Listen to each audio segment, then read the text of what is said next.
Hej, velkommen til HydraHop. Jeg hedder Martin Kalstrup, og jeg er udviklingschef her ved Hydroflex. I dag vil vi kigge lidt på forskellige kvaliteter af stempelstænger, for bedre at kunne hjælpe jer til at vælge den rigtige stempelstangskvalitet til jeres applikation. I dag har jeg taget 3 sorte kvaliteter med og 2 rustfri. Den første, jeg har taget med, det er vores standardstempelstang. Et kulstofmanganstål, typisk betegnet 20 NM-V6, eller den tilsvarende betegnelse, som er fra en lidt nyere standard af, 19 NM-VS6. Som sagt et kulstofmanganstål, et korrosionsstål med gode styrkeegenskaber, god hårdhed, gode svejseegenskaber, god duktilitet. Så det er et all-round godt stål. Det er krombelagt med 20 mikrom her på vores standardudførsel. Hårdkromsbelægningen med 20 mikrom, den sikrer både en korrosionsbeskyttelse af grundmaterialet, og så sikrer den en god overflade for tætningerne i cylinderen. Hårdkromen, den ser pæn og blank og ensformig ud her på makroskopisk niveau.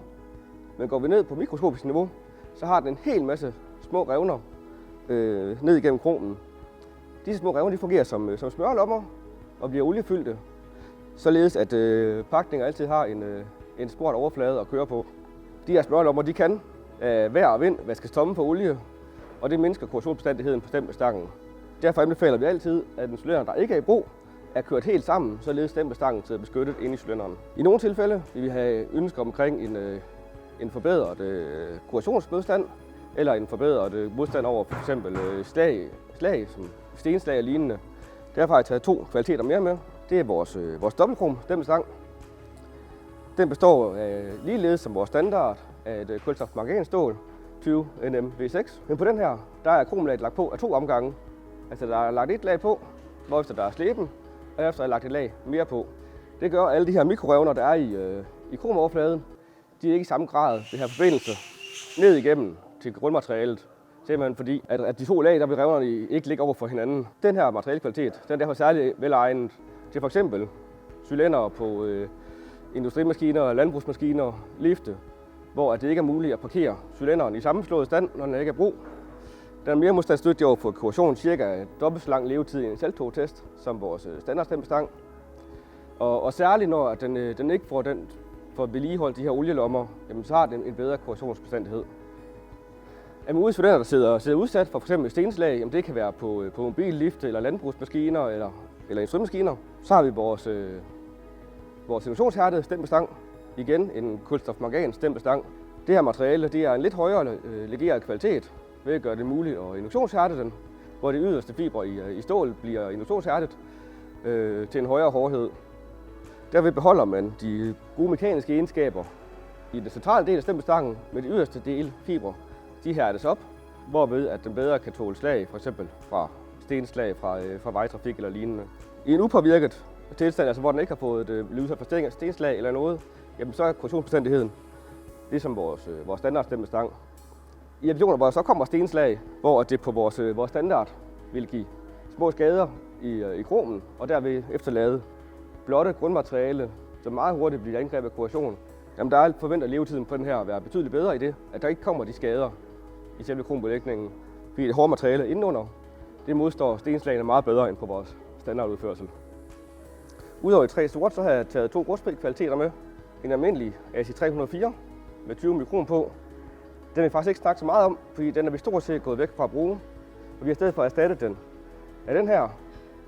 Det er en magnesitisk rustfri stål i kvalitet EN 1.4418. En rustfri ståltype, som i modsætning af de austenitiske er magnetisk. Så den klassiske test med at se, er det magnetisk, så er det ikke rustfri. Den gælder altså ikke for de her stempelstangskvaliteter i rustfri kvalitet er lidt bedre kvalitet end de helt billige austenitiske. Fordelen ved kvalitet 1.4418, det er, at den har en meget høj styrke. Den har en flydespænding på minimum 750 megapascal. Og samtidig med så har den korrosionsmæssige egenskaber i stil med AC 304.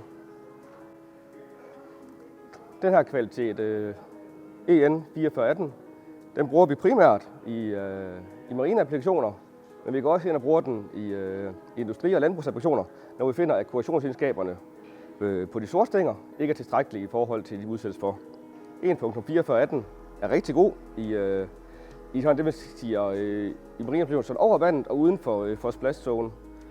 Den har en fornuftig korrosionsklasse, Igen tilsvarende AC304, men altså ikke en syrefast kvalitet.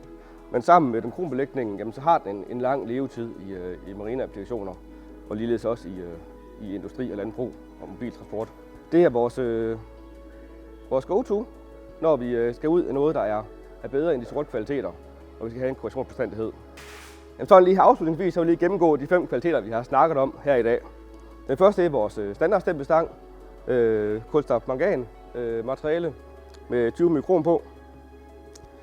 Næste jeg har med, det er vores dobbeltkrom, samme materiale som vores standard, men med 2 lag krom på, som giver en forbedret korrosionsbeskyttelse.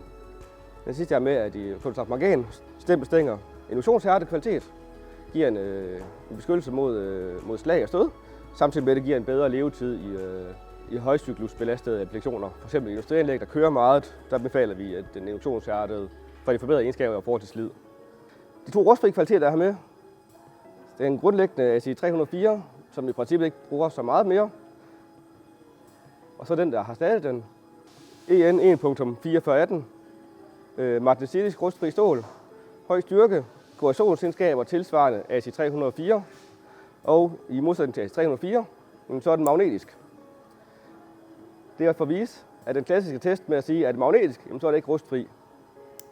Den gælder altså ikke på de her højstyrke rustfri. Tak for at I kiggede med. Håber I kunne bruge den her lille introduktion til noget. Tøv endelig ikke med at tage fat i os, hvis der er spørgsmål til stempelstangskvalitet, så vi får det rigtige produkt til jer.